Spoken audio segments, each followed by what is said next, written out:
Assalamualaikum warahmatullahi wabarakatuh. Perkenalkan, nama saya Yun Muntarti dengan NIM S1S1224149. Pada video kali ini saya akan menjelaskan mengenai Introduction to Information Retrieval pada bagian ke-6, yaitu Scoring Term Weighting the Vector Space Model. Nah, baiklah, pada video kali ini kita akan melanjutkan pembahasan pada materi halaman 42 pada bagian the vector space model. Nah, di sini terdapat bagian binary incidence matrix. Pada materi ini, di sini kita bisa lihat gambar yang ada di layar. Di sini kita memiliki sebuah tabel yang disebut binary incidence matrix. Nah, tabel ini tuh menunjukkan hubungan antara beberapa karakter dari drama Shakespeare. Nah, seperti Antony, Brutus, Caesar, dan lain-lain, dengan judul-judul drama seperti Antony dan juga Cleopatra. Ada juga Julius Caesar, The Tempest, Hamlet, Othello, dan juga Macbeth. Nah, di sini pada setiap baris mewakili sebuah karakter dan setiap kolom di sini mewakili sebuah judul drama. Nah, angka 1 di dalam tabel menunjukkan bahwa karakter tersebut muncul dalam drama tersebut. Nah, sedangkan angka 0 di sini, angka 0 ini menunjukkan bahwa karakter tersebut tidak muncul. Seperti itu. Nah, misalnya kita bisa melihat bahwa karakter Antony itu muncul dalam drama Antony dan juga Cleopatra dan Julius Caesar, tetapi tidak muncul dalam drama lainnya. Nah, karakter Caesar muncul di 3 drama, yaitu Antony dan juga Cleopatra. Nah, di sini menunjukkan bahwa 3 drama ini yaitu Antony dan Cleopatra, juga Julius Caesar dan Macbeth. Nah, matriks incidence binary ini adalah cara sederhana dalam namun efektif untuk mempresentasikan data tekstual. Nah, dalam information retrieval ini kita sering menggunakan matriks seperti ini untuk mencari dokumen yang relevan dan juga query atau permintaan pencarian. Seperti itu. Nah, di sini juga terdapat misalnya jika kita mencari drama yang menampilkan karakter Caesar, di sini kita bisa dengan mudah menemukan jawabannya dengan melihat baris Caesar. Nah, baris Caesar ini 1, Antony and Cleopatra itu bernilai 1, Julius Caesarnya juga bernilai 1. Nah, di sini The Tempest-nya itu bernilai 0. Nah, di sini muncul di sini kita bisa dengan mudah menemukan jawabannya dengan melihat baris tersebut dalam matriksnya ini. Nah, penting untuk diingat di sini bahwa matriks insidensi biner hanya mempresentasikan keberadaan kata atau karakter dalam dokumen, bukan frekuensi kemunculannya. Jadi kita tidak tahu berapa kali karakter Caesar muncul dalam drama Julius Caesar, tetapi kita tahu bahwa dia muncul setidaknya itu sekali. Seperti itu. Nah, baiklah, lanjut pada bagian matrix. Nah, ini merupakan sebuah konsep penting dalam bidang information retrieval atau sistem kembali informasi. Di sini matriks ini membantu kita memiliki sebuah tabel yang disebut count matrix atau matriks hitung. Nah, tabel ini menunjukkan frekuensi kemunculan karakter dari drama Shakespeare. Nah, seperti di sini Antony, ada Brutus, Caesar, Calpurnia, Cleopatra, Mercy, dan Warsaw. Nah, dalam judul-judul drama seperti Antony dan Cleopatra, Julius Caesar, The Tempest, Hamlet, Othello, dan Macbeth ini, setiap baris mewakili sebuah karakter dan setiap kolom mewakili sebuah judul drama. Nah, angka dalam tabel ini menunjukkan berapa kali karakter tersebut muncul dalam drama tersebut. Seperti itu. Misalnya kita bisa melihat bahwa karakter Antony itu muncul 157 kali dalam drama Antony dan Cleopatra. Nah, 73 kali dalam drama Julius Caesar dan 1 kali dalam drama Macbeth. Nah, karakter Caesar ini muncul sebanyak 232 kali dalam drama Antony and Cleopatra. Nah, di sini 227 kali dalam drama Julius Caesar dan 2 kali dalam drama The Tempest dan 1 kali dalam drama Othello. Seperti itu. Nah, kemudian matriks hitung ini itu merupakan cara yang lebih informatif daripada matriks insidensi biner yang kita bahas sebelumnya. Nah, dalam matriks hitung ini kita tidak hanya tahu bagaimana apakah sebuah kata itu muncul dalam dokumen, tetapi juga beberapa kali kata tersebut muncul. Dalam informasi retrieval ini, maksudnya matriks hitung ini tuh sering digunakan untuk menghitung relevansi dokumen dengan query atau permintaan pencarian. Nah, dokumen dengan frekuensi kemunculan kata kunci ini yang lebih tinggi dianggap itu lebih relevan. Nah, penting untuk diingat bahwa matriks hitung ini hanya mempresentasikan frekuensi kemunculan kata dalam dokumen, bukan posisi atau urutan kata-kata tersebut. Seperti itu. Nah, lanjut pada bagian binary, count, dan weight matrix. Nah, di sini matriks ini sebuah konsep penting dalam bidang information retrieval atau sistem temu kembali. Nah, matriks ini itu merupakan pengembangan dari matriks hitung yang kita bahas sebelumnya juga. Di sini bisa membantu kita mempresentasikan frekuensi kemunculan kata-kata dalam dokumen dengan lebih akurat. Nah, di sini bisa dilihat gambar yang ada di layar. Di sini kita memiliki sebuah tabel yang disebut binary count weight matrix atau matriks bobot hitung, seperti itu. Nah, tabel ini tuh menunjukkan bobot dari frekuensi kemunculan karakter dari drama Shakespeare ini, seperti Antony, Brutus, Caesar, dan Calpurnia, Cleopatra, Mercy, dan Warsaw. Nah, dalam judul-judul drama seperti Antony and Cleopatra ini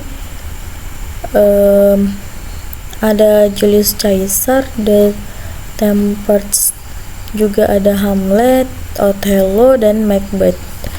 Nah, di sini setiap baris mewakili sebuah karakter dengan setiap kolom ini mewakili sebuah judul drama seperti sebelumnya. Tetapi di sini membedakan angka dalam tabel ini menunjukkan bobot dari frekuensi kemunculan karakter tersebut dalam dramanya.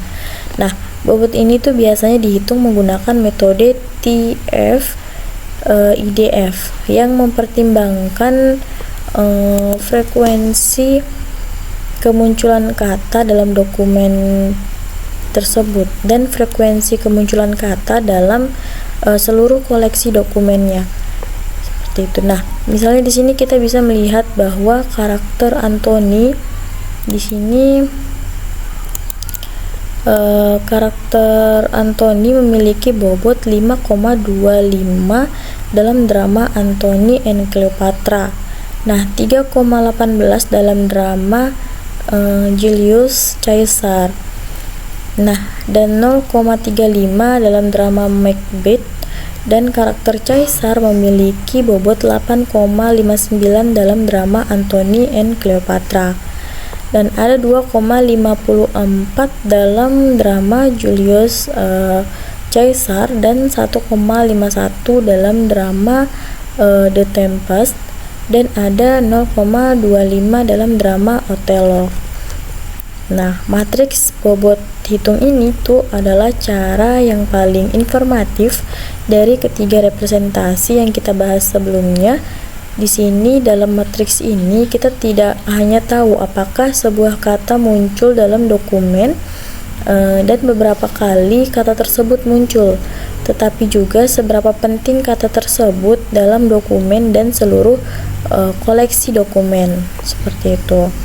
Nah, dalam informasi retrieval, matriks bobot hitung ini atau binary convict matrix ini sering digunakan untuk menghitung relevansi dokumen dengan query atau permintaan pencarian dokumen yang bobot kata kuncinya itu lebih tinggi dan dianggap lebih relevan. Nah, kemudian kita perlu ketahui bahwa penting untuk diingat di sini matriks bobot hitung ini itu mempresentasikan bobot dari frekuensi kemunculan kata dalam dokumen, bukan posisi atau urutan kata-kata tersebut ini. Seperti itu. Nah, baiklah, di sini kita lanjut pada bagian dokumen as vectors. Nah, di sini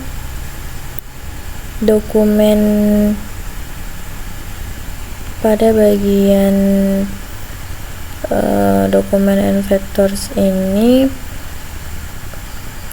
dengan representasi TF-IDV Whiteheadis ini kita dapat memandang setiap dokumen sebagai vektor dalam ruang vektor yang berdimensi tinggi, seperti itu.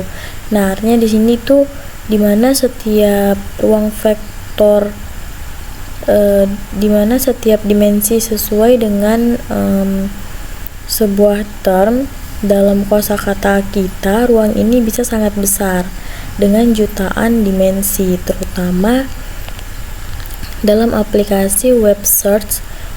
Namun di sini sebagian besar vektor ini itu sangat sparse, artinya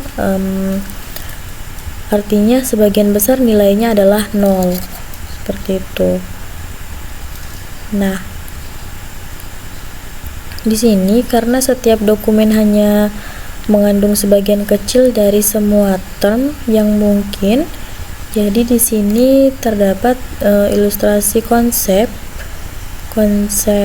ruang vektor dan dokumen sebagai titik atau vektor di dalamnya. Nah, di sini dokumen sebagai vektor dalam ruang vektor itu berdimensi tinggi, sehingga dimensi ini sama dengan jumlah term dan dalam kosakatanya, seperti itu. Kemudian kita lanjut pada queries as vectors. Di sini artinya pada idea 1, di sini kuncinya adalah kita juga mempresentasikan query sebagai vektor dalam ruang yang sama, seperti itu. Nah, dengan demikian kita dapat mengukur seberapa mirip query dengan setiap dokumen yang membandingkan vektor-vektornya terjadi. Ini tuh memungkinkan kita untuk memberi peringkat dokumen berdasarkan relevansinya dengan query, sehingga ilustrasi query ini tuh sama dengan dokumen. Kemudian di sini query ini juga itu mempresentasikan sebagai vektor dari peringkat dokumen berdasarkan kemiripannya dengan query tersebut. Kemudian lanjut pada bagian how do we formalize vector speech similarity. Nah, di sini itu pertama kita mungkin berpikir untuk menggunakan jarak Euclidean untuk mengukur kemiripan. Namun jarak Euclidean ini bukanlah pilihan yang baik karena jaraknya itu besar untuk vektor dengan panjang yang berbeda, bahkan jika arahnya serupa seperti itu. Jadi dalam konteks information retrieval ini kita lebih tertarik pada kemiripan semantik daripada jarak absolutnya seperti itu. Nah, di sini tuh jarak Euclideannya itu bukan matriks yang baik untuk kemiripan dokumen. Kita lebih tertarik pada kemiripan semantiknya. Kemudian lanjut pada slide 48, yaitu why distance is a bad idea. Nah, slide ini tuh dia menjelaskan contoh mengapa jarak Euclidean itu bisa menyesatkan. Nah, dalam contoh ini tuh dokumen D2 di sini, D2 Rexport Gap Graph ini dia lebih relevan dengan query key. Nah, dia itu lebih relevan, tetapi jarak Euclideannya antara key dan D2 itu memiliki panjang yang berbeda meskipun distribusi termnya itu berupa key Rexportnya. Nah, di sini ditunjukkan contoh pada gambar di sini dengan query dan dokumen dalam ruang vektor. Contoh yang di sini menunjukkan keterbatasan jarak Euclideannya. Nah, kemudian masuk pada bagian use angle instead of distance. Nah, di sini itu terdapat di sini sebagai gantinya itu kita menggunakan sudut antara vektor untuk mengukur kemiripan seperti itu. Dari sudut yang lebih kecil menunjukkan kemiripan yang lebih besar. Nah, misalnya kita menggandakan dokumen. Kita menggandakan dokumen dengan menggabungkannya dengan dirinya sendiri. Nah, konten semantiknya ini tetap sama, tetapi sudut antara dokumen asli dan yang digandakan itu adalah bernilai 0. Situ menunjukkan kemiripan maksimal. Seperti itu. Nah, di sini penggunaan sudut sebagai ukuran kemiripan pada sudut ini sebagai ukuran kemiripannya. Nah, sudut yang lebih kecil di sini menunjukkan kemiripan yang lebih besar. Dokumen jadi lebih besar. Oke, lanjut pada from angles to cosinus. Nah, di sini alih-alih menggunakan sudut secara langsung, di sini kita itu sering menggunakan kosinus sudut. Nah, kosinus ini merupakan fungsi monoton yang menurun dari sudut dalam rentan 0 hingga 180 derajat. Jadi mengurutkan dokumen berdasarkan sudut yang meningkat itu sama dengan mengurutkannya berdasarkan kosinus yang menurun. Jadi kosinus memberikan nilai numerik yang mudah dihitung. Seperti itu, dan juga digunakan untuk peringkat dalam hubungan antara sudut dan juga kosinusnya. Kemudian di sini tuh penggunaan kosinus sebagai ukuran kemiripan berfungsi untuk monotonnya fungsi menurun dari sudut kosinusnya. Kemudian lanjut pada di sini terdapat kosinus. Bisa dilihat tampilan grafik kosinusnya. Ini tuh menampilkan grafik fungsi kosinus untuk memperjelas bagaimana sih nilai kosinus berubah seiring dengan perubahan sudutnya. Nah, seperti itu. Kemudian kita lanjut pada large normalization. Nah, di sini itu untuk memastikan bahwa dokumen dengan panjang yang berbeda itu dapat dibandingkan secara adil. Juga kita melakukan normalisasi panjang. Nah, di sini kita melibatkan pembagian setiap komponen vektor dengan panjang vektornya itu di sini norma L2 norm. Nah, di sini normalisasi panjang pemetaan panjang semua vektor ini ke bola unit, sehingga panjang dokumen tidak lagi mempengaruhi dari skor kemiripannya. Nah, di sini normalisasi panjang di sini untuk membandingkan, fungsinya untuk membandingkan dokumen dengan panjang yang berbeda dari norma L2 dan juga bola unitnya. Kemudian kita masuk pada quotient similarity between query and document. Di sini terdapat rumusnya Cauchy. Nah, di sini jika vektor query dan dokumen sudah dinormalisasikan sebelumnya dari dinormalisasikan panjangnya, maka kemiripan kosinus sama dengan produk titik dari kedua vektornya. Nah, ini tuh menyederhanakan, artinya itu kita menyederhanakan perhitungannya. Di sini kemiripan kosinus sama dengan produk titik untuk vektor yang dinormalisasikan. Nah, seperti itu.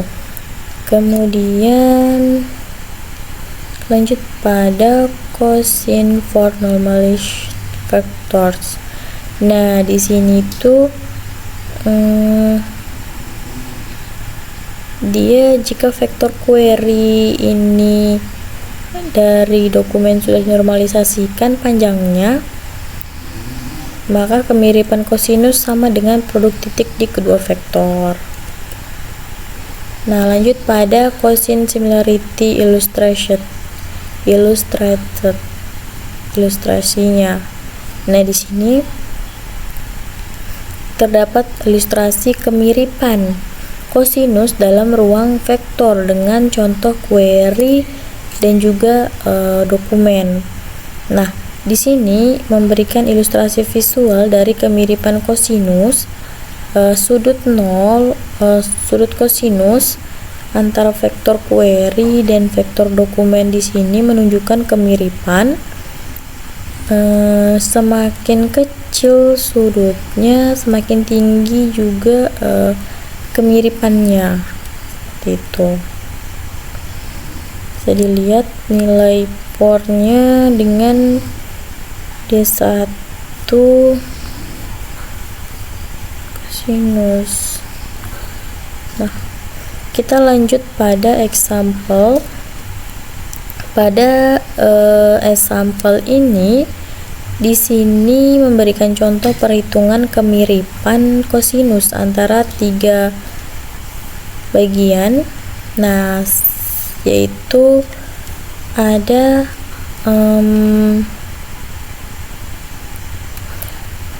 bagian sense and sensibility atau biasa disingkat SIS, dan juga ada Pride and Prejudice atau PAP, dan ada juga Wuthering Heights atau disingkat WH.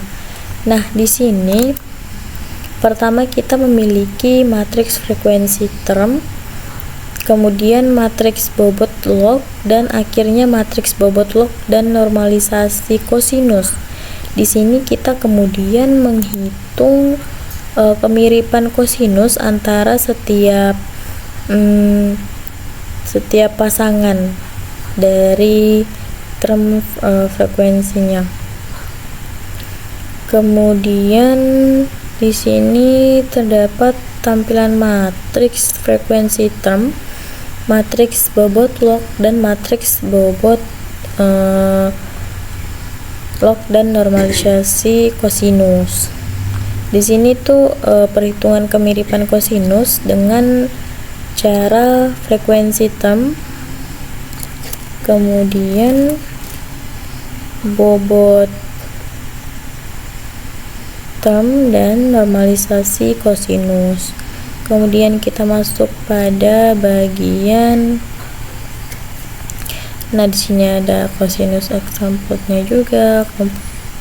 Pada computing the cosine score.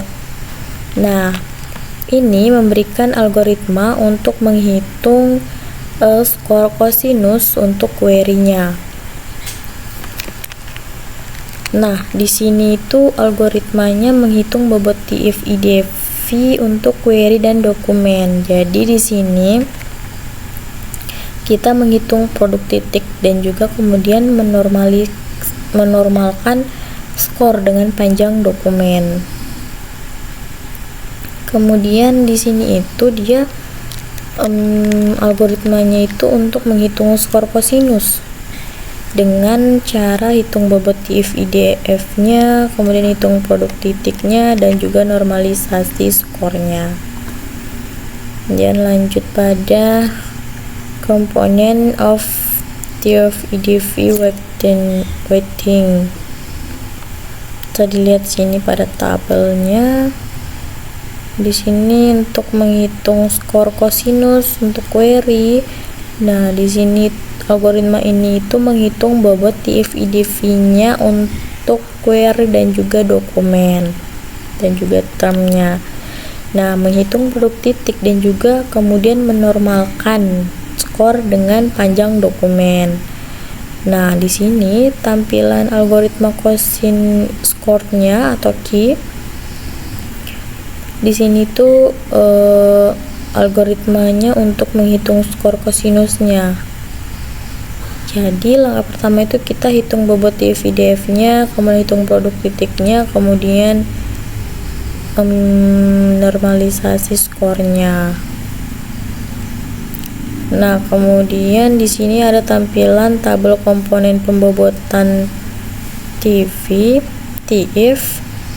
Nah, di sini dapat berbagai komponennya, ada term frekuensi, dokumen frekuensi, dan juga normalisasi. Kemudian masuk pada TF-IDF example. Nah, di sini itu memberikan contoh perhitungan TF-IDF-nya dan juga skor kosinus untuk query